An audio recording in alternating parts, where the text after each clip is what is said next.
자, 이제 오늘은 복음서 강의 103번째 시간 잃은 양을 찾아서 라는 주제의 말씀입니다.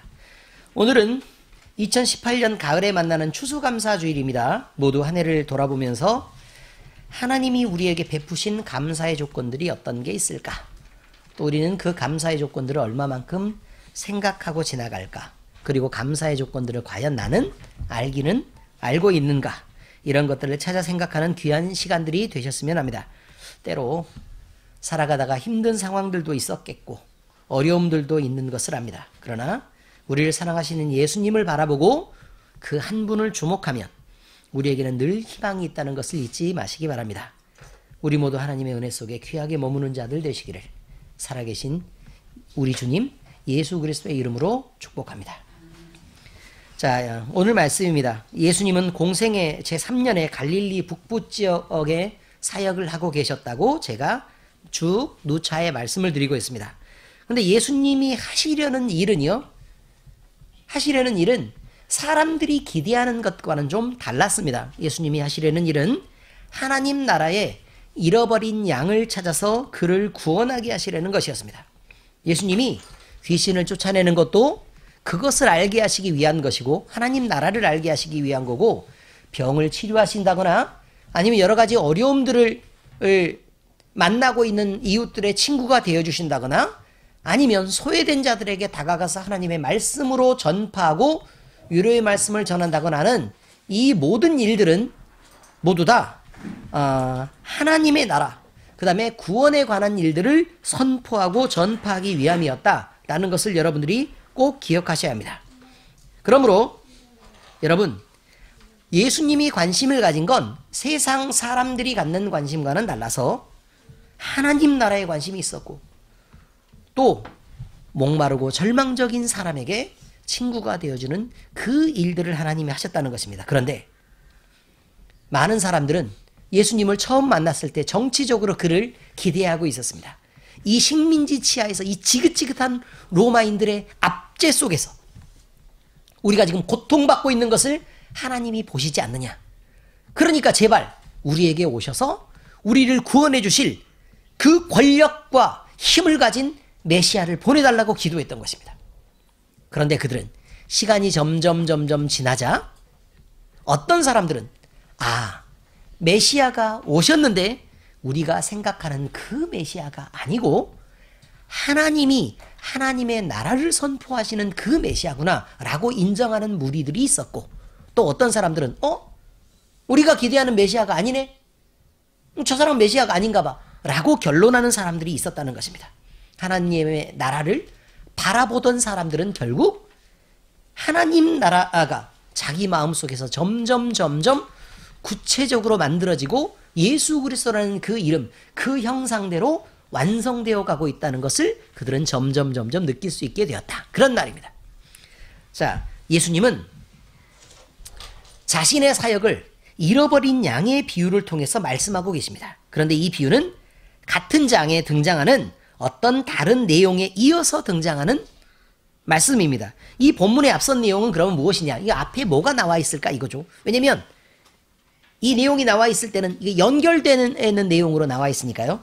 자, 그러면 그 앞쪽 내용을 봐야 되겠죠? 앞쪽 내용은, 바로 앞쪽은 천국에서 누가 큰 자인가라는 것을 제자들이 서로 시비하며 논쟁하고 있는 내용이 나옵니다.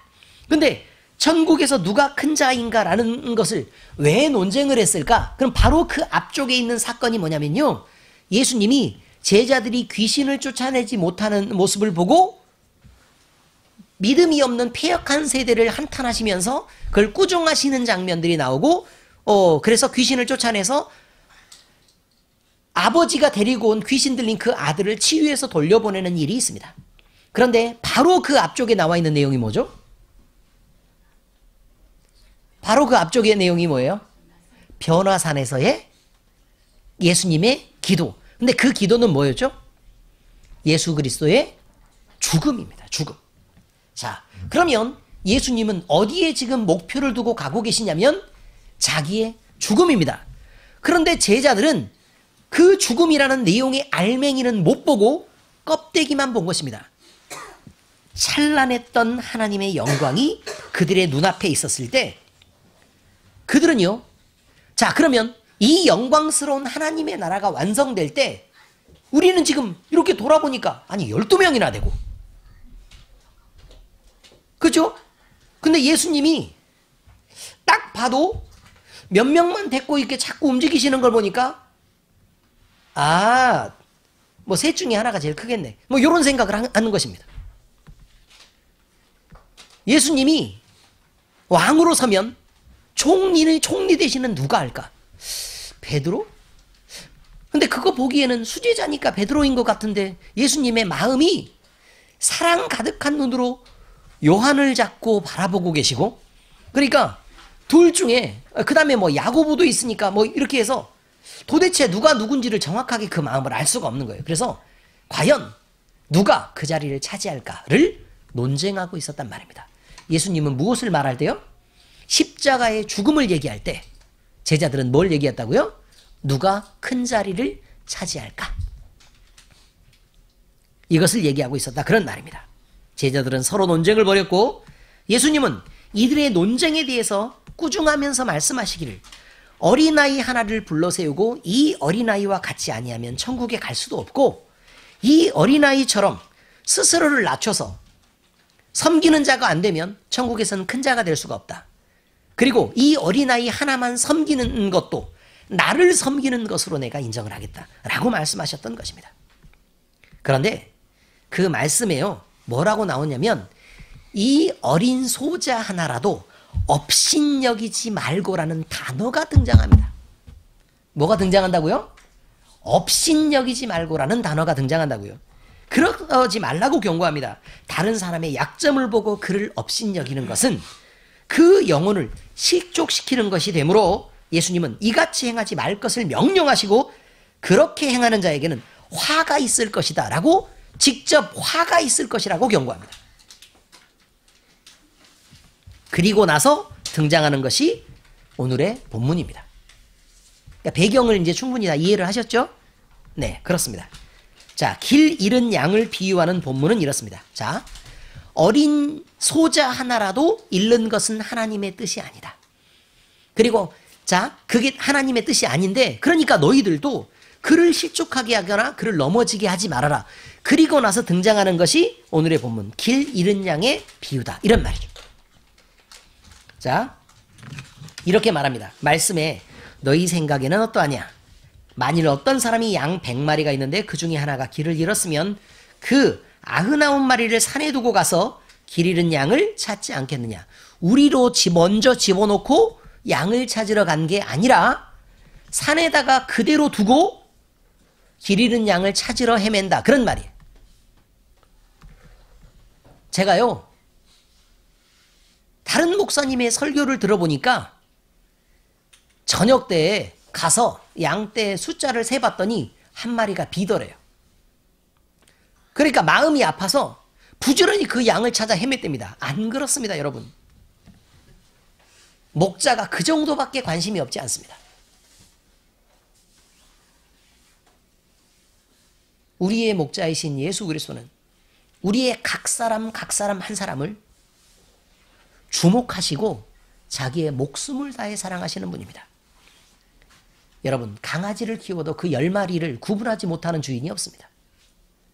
하나님이신 예수 그리스도가 우리 각 사람을 주목해서 볼 때는 한 사람이 금방 눈앞에 안 보여도 얘 어디 갔어? 라고 해서 금방 찾으시는 것입니다. 자, 중요한 건 이것입니다.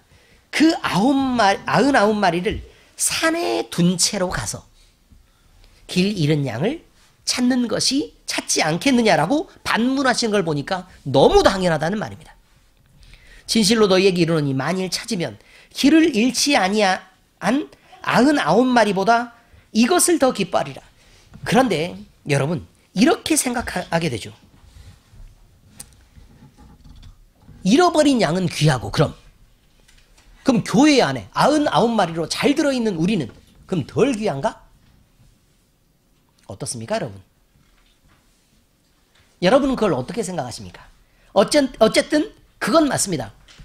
예수님이 말씀하신 걸 보니까 더 기뻐하는 게 맞대요. 이와 같이 이 작은 자 중 하나라도 잃는 것은 하늘에 계신 너희 아버지의 뜻이 아니니라. 하나님의 뜻은 뭐라고요? 잃지 않는 것이란 말이에요. 잃지 않는 것이다. 말씀을 보면 길을 잃어버린 양이 있습니다. 길을 잃어버린 양이다 라고 얘기합니다. 길을 잃어버린 양이다. 본문에 보면 길을 잃었다라는 의미도 있지만 방황한다, 그 다음에 실족한다라는 의미도 같이 들어있는 단어입니다. 아시겠죠? 그러니까 다분히 심리적인 많은 내용들이 포함되어 있다는 걸 여러분들이 기억하셔야 됩니다. 양이 길을 잃었다라는 것은요, 무리에서 떨어져 나왔다라는 의미입니다. 자, 왜 그게 그런 뜻인지를 제가 가르쳐 드릴게요. 양은 심각한 근시여서 채 1m 앞을 제대로 분간하지 못합니다. 그럼 1.2m 떨어지면 그 자리에 무리가 있는지 없는지를 잘 몰라서 그냥 감각적으로 그저 소리를 듣고 그냥 그 무리를 찾아가서 붙는 것 뿐이지 눈은 보지를 못한다 그 말입니다. 그러니까 만약에 거기서 좀 떨어지면 불안함에 시달릴 수밖에 없고요. 그래서 급하게 찾아서 어디로 움직이다 보면 위험한 상황을 만나게 된다 그런 말입니다. 안 보여요. 안 보여. 뭘 보여야 찾으러 가죠. 자, 그런데 그 심각한 근시니까 그러면 얘네들이 자기의 목숨을 지키기 위해서는 양떼가 옆에 있으면요, 거기서 떨어지지 않아요. 붙고 그래서 막 밀어붙이는 거예요. 그러니까 예를 들어 양이 7마리가 있으면 얘가 붙고 그 다음에 얘는 또 붙고 하면 계속 밀겠죠.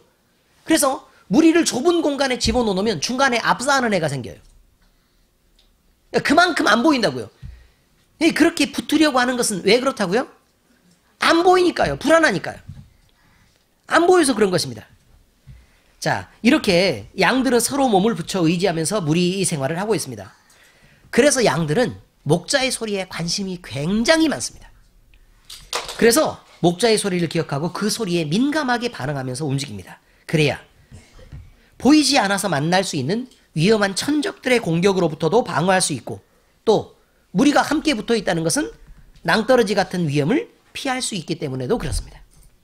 그리고 어떤 양이 무리에서 조금만 떨어져 버리면 그 양은 보통의 다른 짐승들이 쉽게 무리를 찾아 움직이는 것과는 다르게 가까운 거리에 있어도 자기 무리를 찾지 못하고 결국 길을 잃고 점점 멀어져 간다. 이것을 예수님이 지적하고 있는 것입니다.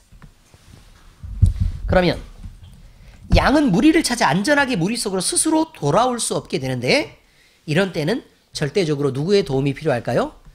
네, 목자의 도움이 필요한 것입니다. 오늘 말씀은 이런 양의 습성과 양이 처한 상황을 들어 잃어버린 영혼에 대하여 예수님이 말씀하고 계시는 것입니다. 사람들은 하나님의 다스림 속에 있어야 합니다. 양이 목자의 관리 아래 있어야 되는 것처럼 우리 역시 하나님의 다스림 속에 있어야 된다. 그런 말입니다. 우리는 교회 공동체 안에서 서로 기대며 어울려서 살아가야 합니다. 여러분은 여러분의 미래를 볼 수 없습니다. 한 치 앞도 분간할 수 없다. 한 치면 1인치인가요? 2.54cm? 한 치가 여기서 이거예요? 다리에 한 거예요? 혓바닥이 3치나 된다는데요? 저 금방 속을 뻔했습니다. 어떤 훌륭한 남자가 없었으면. 지금 모르고 지나갈 뻔하지 않았습니까? 한 치면 어쨌든 이렇게 한마디 이걸 의미할 테니까 어쨌든 그렇습니다. 한 치 앞도 분간할 수 없습니다. 그럼 양보다 못하네요? 그렇지 않습니까? 양보다 못하죠. 결국 하나님의 다스림 속에 공동체 안에 있어야 되는 이유가 그렇습니다. 조금만 교회에서 멀어지고 조금만 교회에서 떨어지죠? 그러면 돌아올 수 있는 방법이 없습니다. 그래서 기대며 어울려야 합니다. 홀로 남겨져서 무리와 동떨어진 성도는 위험에 노출됩니다. 혼자서는 바른 길을 찾지 못하고 또 자기 생각대로 움직입니다. 마귀의 시험에 쉽게 노출됩니다. 교회의 지체로서의 하나님이 부여하신 교회의 공동체로서의 지체의 역할을 해야 되는데 그 역할을 할 수가 없습니다. 왜요? 몸에서 떨어져 나간 지체가 어떻게 생명이 있을 수 있겠습니까? 교회를 떠나 홀로 높은 신앙, 나 혼자 잘났다고 고집하는 신앙은 사탄의 쉬운 먹잇감이 됩니다. 무리에서 떨어지면 한 방입니다. 베드로전서 5장 7절에서 9절을 이렇게 말합니다. 너희 염려를 다 주께 맡기라. 이는 그가 너희를 돌보심이라. 근신하라. 깨어라. 너희 대적 마귀가 우는 사자같이 두루다니며 삼킬 자를 찾나니 너희는 믿음을 굳건하게 하여 그를 대적하라. 이는 세상에 있는 너희 형제들도 동일한 고난을 당하는 줄을 알미라. 동물의 왕국 안 보셨습니까? 보셨나요? 동물의 왕국? 알죠? 내셔널 지오그래피 뭐 이런 거, 와일드 뭐 이런 채널들을 보면요, 초원에서 초식 동물의 무리들이 지금 이렇게 한꺼번에 열심히 잘 돌아다니고 있습니다. 그렇대요. 멀리서 육식 동물들이 가만히 이렇게 쳐다봅니다. 그렇죠? 쳐다볼 때 누구를 찾죠? 약한 새끼. 그죠? 약한 새끼. 왜 약한 새끼를 찾을까요? 떨어져서 혼자 움직이는 놈이 없으니까. 그렇지 않습니까? 떨어져 혼자 움직이는 놈이 없으니까. 그런데 젊은 수컷 이런 애들은 자기 힘을 믿어서요, 무리에서 쉽게 떨어져 나와서 혼자 움직이는 경우를 흔하게 볼 수 있습니다. 젊은 수컷. 그럼 그때 간단하게 정신을 차려보면 벌써 사자가 목 앞에 와 있습니다. 그것도 무리 10마리가 감싸서. 어떻게 벗어날 수 있죠? 힘을 자신하는 것은 어리석은 것입니다. 그래서 이렇게 말합니다. 너희 염려를 다 주께 맡기라. 이는 그가 너희를 돌보심이라. 그럼 염려함으로 우리는 주님께 맡기지 못한다라는 말이고, 근신하고 깨어라 라고 얘기한다는 것은 우리가 염려하고 근심하고 이렇게 있으면 우리는 무리에서 떨어져 나오고 예수 그리스도의 몸 안에서 제대로 움직일 수 없는 떨어진 무리가 된다는 뜻이 됩니다. 그러면 어떻게 되죠? 너희 대적 마귀가 하이에나 같이도 아니고 우는 사자같이, 우는 사자가 뭐죠? 배고파 죽을 것 같아서 굶주림에 시달린 사자같이 삼킬 자를 찾다가 그를 발견하자마자 한 입에 꿀꺽 이렇게 된다, 그런 말이에요. 우리는 그걸 버틸 수 있다, 버틸 수 없다. 버틸 수 없다. 뭐에 빠져 있으면요? 염려와 근심에 빠져 있으면, 이런 말이죠. 이런 위험한 때 예수님은 홀로 남겨져 위험에 빠진 양을 구하고 찾는 마음으로 우리를 찾아 헤매시며 찾도록 찾아 결국 구원에 이르게 하신다, 이렇게 기록하고 있습니다. 성경에서는 잃어버린 양을 찾은 목자의 비유를 들어서 하나님이 죄의 문제를 해결하지 못하고 하나님 없이 죽어가던 한 영혼들이 구원에 이르는 일을 얼마나 기뻐하시는지를 감격적인 설명으로 표현하고 있습니다. 양 100마리 중 한 마리의 양을 잃었을 때 목자는 그 양이 어떤 위험에 처해 있을까봐 안절부절하지 못하고 근심하며 서둘러 찾아 헤매게 된다는 말입니다. 무엇도 챙기지 못하고요, 한꺼번에 무리가 모여있는 99마리를 살필 겨를이 없이 잃어버린 그 양을 찾아 헤매게 된다, 그런 말이라고요. 이것은 겨를이 없다는 것이지 아예 살피지 않는다는 그런 뜻은 아닙니다. 왜냐하면 양의 습성상 무리 99마리가 모여있으면 그들은 흩어지지 않으려고 애를 쓸 거기 때문에 그렇습니다. 이것은 99마리의 양도 매우 소중하지만 위험에 처하고 어떻게 될지 모르는 양 한 마리를 결국 찾는 일이 더 급하고 절박한 것이다라는 말을 하고 있는 것입니다. 그래서 결국 목자는 잃어버렸던 양을 찾습니다. 양은 보이지 않았기 때문에 찾아 헤맸을 것입니다. 어떤 상처를 입었을 수도 있고 그 양은 많은 두려움에 빠져서 정신이 나갔을 것입니다. 목자가 이 양을 찾았을 때 그 기쁨은 길을 잃지 않은 99마리로 인한 기쁨보다 더 큰 것이라고 말씀합니다. 자, 이걸 다시 정확하게 살펴보겠습니다.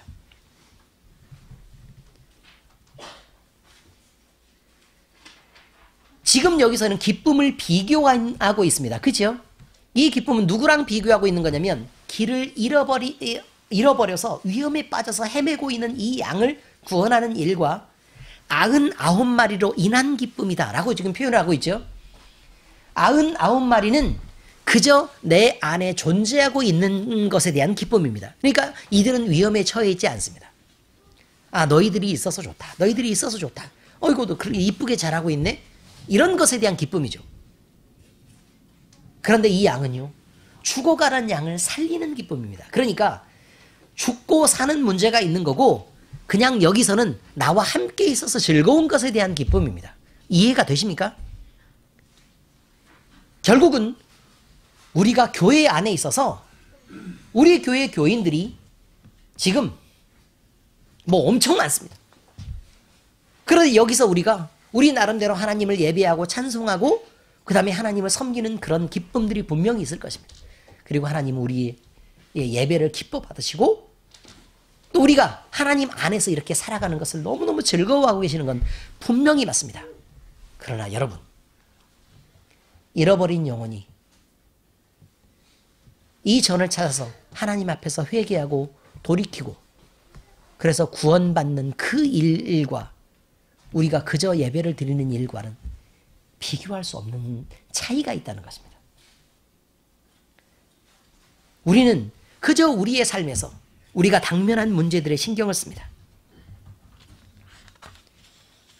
내가 경제적으로 회복되는 것, 내가 만난 어려움들이나 고통으로부터 내가 벗어나는 것, 이런 것들을 잔뜩 신경 쓰는 바람에 죽어가는 영혼들을 구원하는 일에 우리는 한참 동안이나 멀어져 있었던 것도 사실입니다. 우리는 사실 열심히 복음을 전파하지 않습니다.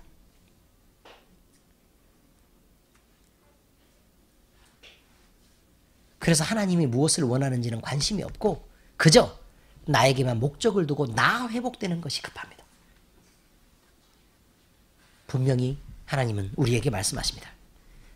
작은 자 하나라도 멸망하지 않고 구원에 이르는 것이 하나님의 뜻이고 그것이 가장 시급한 일이며 그것이 가장 절실한 문제라고 이것이 하나님의 뜻이라고 말씀하고 계십니다. 우리가 이 말과 이 마음을 못 받아내는 것입니다. 이제 말씀을 적용해 보겠습니다. 약한 자의 믿음에 상처를 주는 이기심은 그를 죽게 하는 살인과 같답니다. 말씀 안에 그렇습니다. 교회 안에 교우들 사이의 관계에서 상처를 주고 또 상처를 받는 일은 흔하게 발생하는 일들입니다. 그렇죠? 우리도 상처를 주기도 했고 우리도 상처를 받기도 한 사람들입니다. 물론 상처를 주는 이나 받는 이의 각자의 마음에는 분명하고 용납이 불가능한 타당한 이유들이 분명히 있을 줄 압니다. 그렇습니다. 각자의 주장을 보면 나름대로 분명하게 꼭 그가 맞는 이유가 있다 그 말입니다. 그리고 다른 사람은 분명히 틀려야 될 이유가 있습니다. 그러나 예수님은 길을 잃고 방황하며 위험 속에서 죽어가는 여러분을 살려내셨습니다. 여러분이 죽어갈 때 예수님이 모른 척하지 않았다 그 말입니다. 그가 치른 대가는 십자가에 못 박혀 죽는 아무것도 아닌 우리를 위하여 자기의 생명까지 내어주시는 일이었습니다. 우리는 예수님의 가벼운 사랑을 받지 않았습니다. 그의 사랑은 컸고 우리는 감당할 수 없는 사랑을 받았습니다. 예수님을 죽기까지 방치하신 하나님을 기억하셔야 합니다. 하나님의 그 사랑도 적은 희생을 치른 것이 아닙니다. 자기의 아들의 목숨을 내놓아야 하는 그런 일이었습니다. 이런 사랑을 받은 우리가, 이런 사랑을 받은 내가 교회 안에서 한 형제된 이들을 내 마음에 용납 불가능한 어떤 잘못이 있다고 해서 용서할 수 없다면 하나님 면전에서 이렇게밖에 처신할 수 없다면 하나님이 주신 그 사랑과 예수님이 행하신 그 희생은 무슨 가치가 있겠습니까? 사랑받은 자들이 사랑할 수 없다면 사랑 안 받은 사람에게 사랑하라고 요구하면 그렇다 치잔 말입니다. 사랑을 받은 자가 그것도 벅차게 사랑받은 자가 그 사랑을 하나도 나눠줄 수 없다면 용서받은 자가 그것도 벅차게 용서받은 자가 용서할 수 없다면 하나님의 사랑과 그 하나님의 용서는 무슨 가치가 있냐 그 말입니다. 돌아보아야 합니다. 그러므로 우리는 교회 안에서 팽배한 분쟁을 멈춰야 합니다. 약한 자의 믿음을 돌아보아서 그에게 독한 말을 내뱉고 옳은 말들을 일삼아서 그를 죽이는 일을 이제는 멈춰야 합니다. 이것이 사랑받고 용서받은 자의 태도입니다. 로마서 15장 1절에서 2절에 믿음이 강한 우리는 마땅히 믿음이 약한 자의 약점을 담당하고 자기를 기쁘게 하지 아니할 것이라. 무슨 말이죠? 내가 기쁘자고 믿음 약한 자를 공격해서는 안 된단 말입니다. 믿음이 강한, 다시 말해서 너무 당연하게 인식될 수 있을 만큼 신앙 안에서 당신이 바르면 바르게 행동하지 못하는 사람들의 그 약함을 마땅히 감당해 줘야 된다는 뜻입니다. 우리 각 사람이 이웃을 기쁘게 하되 선을 이루고 덕을 세우도록 할지니라. 자기 혼자 잘난 척하지 말고 제발 부탁인데 덕을 세우는 일에, 선을 이루는 일에 우리가 힘써야 한다, 그런 말입니다. 이것이 약한 자의 믿음에 상처를 주는 이기심을 그를 죽게 하는 살인과 같다는 말에 대한 대답입니다. 죽이지 마십시오. 하나님은 그 잃어버린 자를 찾기 위해 온 산을 헤매고 계시지 않습니까?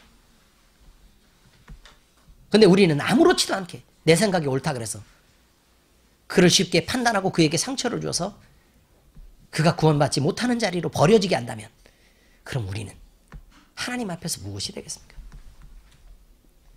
두 번째입니다.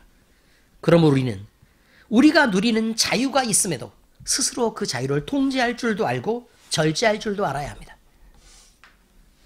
성도는 이미 예수 그리스도의 보혈로 과거와 현재와 미래의 모든 죄를 눈보다 희게 씻김을 받았습니다.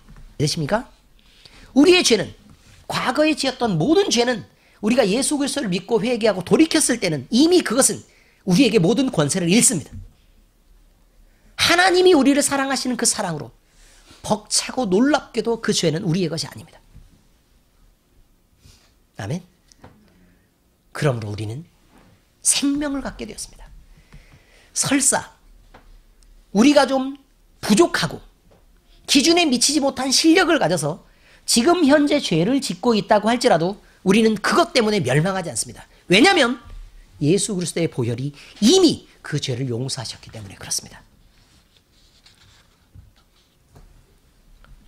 심지어 우리의 미래에 어떤 죄를 짓는다고 하더라도 그 죄는 우리를 죽음에 이르게 하는 죄가 아닙니다.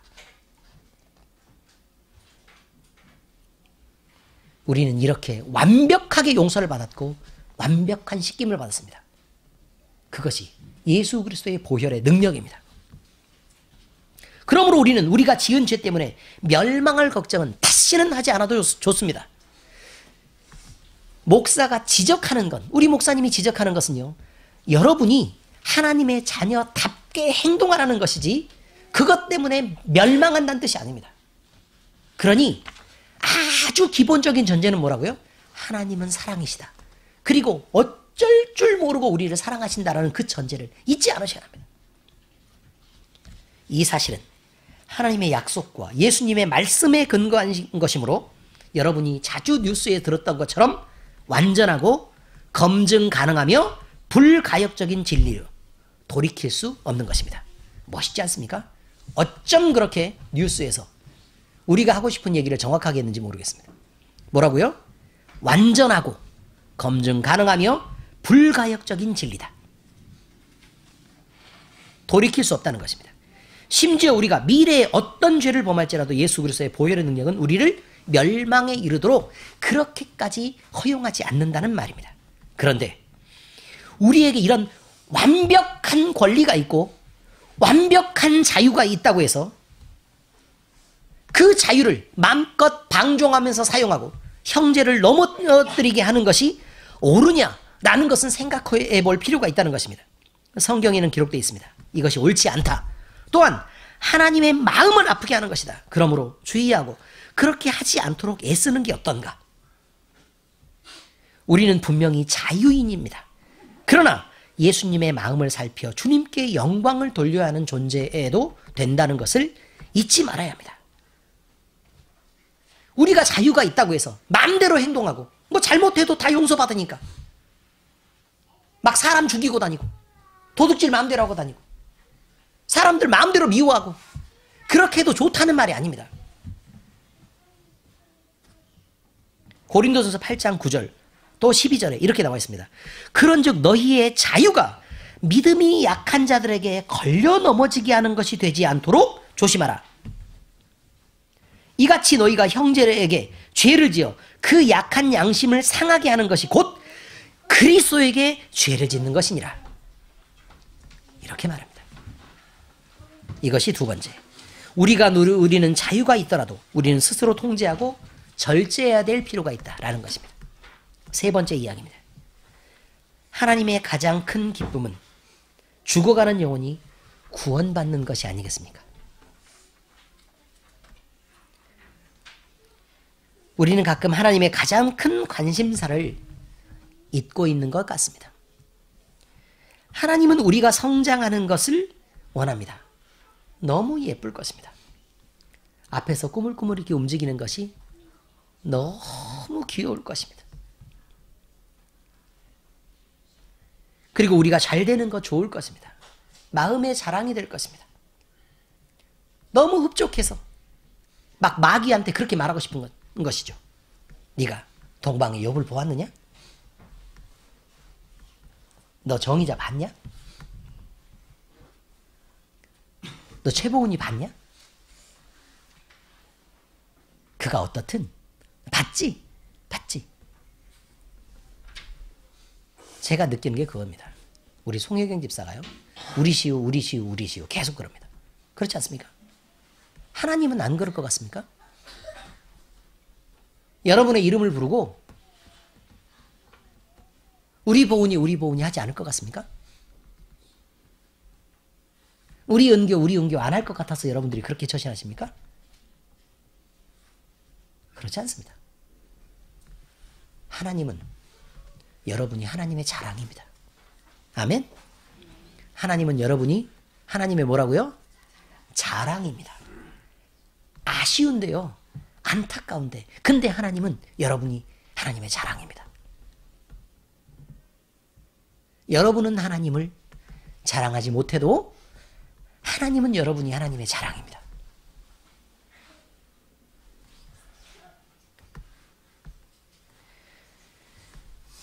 우리가 복을 누리는 것, 하나님이 만족스러울 것입니다. 좋으실 것입니다.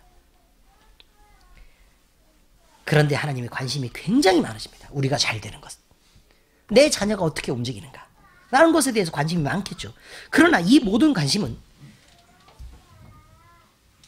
우리의 형제 중 누가, 그러니까 내 자녀 중 이게 자랑을 삼을 수 있는 자녀가 여러 명이 있는데 한 아이가 아파서 죽어가는 거예요. 그러면 여기를 돌볼 겨를이 없는 것입니다. 그렇지 않습니까?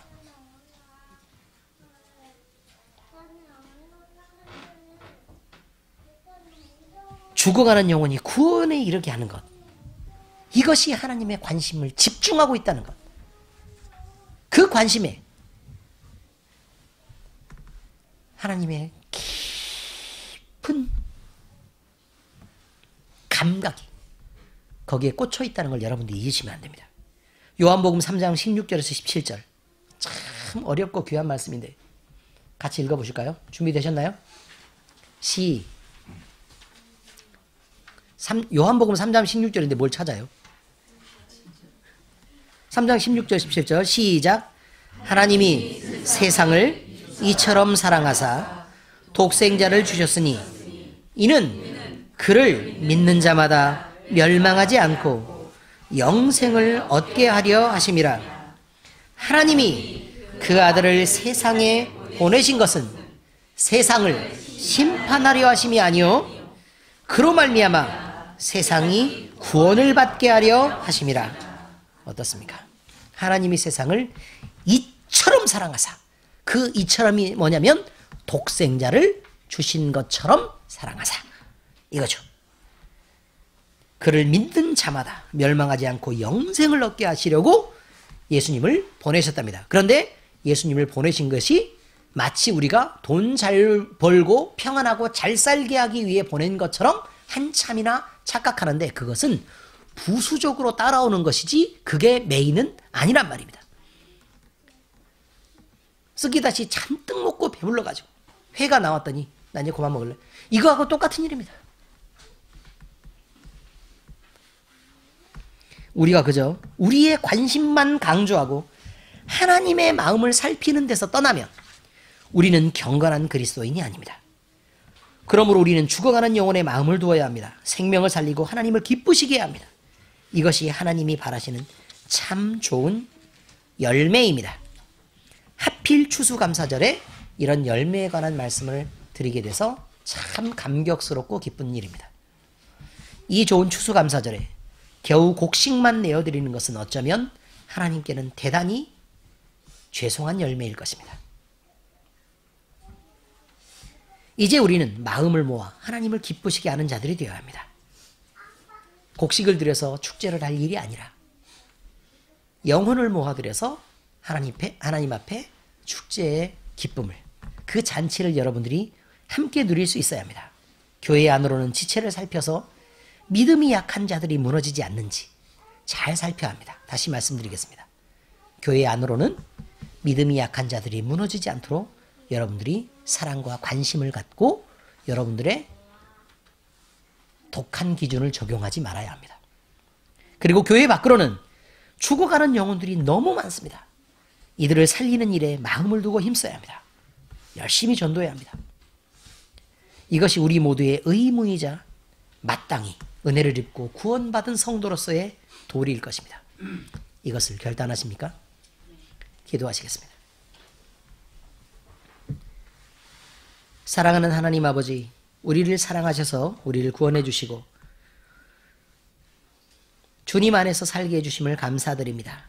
그런데 돌아보면 우리는 늘 예수님의 몸된 교회 안에서 내 자아를 드러내며 마음 상해하고 하나 되지 못했던 시간들을 보낸 것 같아 마음이 무겁고 아픕니다. 죄송합니다. 주님이 우리에게 베푸셨던 그 은혜와 사랑을 뒤로하고 외면하며 늘 고집을 부리고 강짜했던 날들을 보내면서도 마음에 찔림이 없었고 거듭 우리의 마음을 감동하고 말씀하시는 성령 하나님의 인도하심을 느끼면서도 거스려 행동했던 우리의 지난 날들을 후회하고 돌이켜 회개합니다. 이 모든 잘못을 용서하시고 이제 우리의 고집을 꺾어 주 앞에 엎드려 몸을 낮추도록 우리에게 겸손한 마음을 주시옵소서.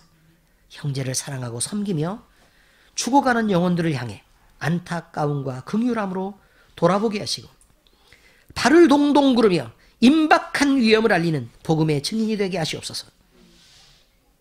우리가 거룩하신 주님 앞에 우리의 마음을 내어드리며 우리 주님을 온유함으로 따르고 성실하게 섬기게 하시옵소서.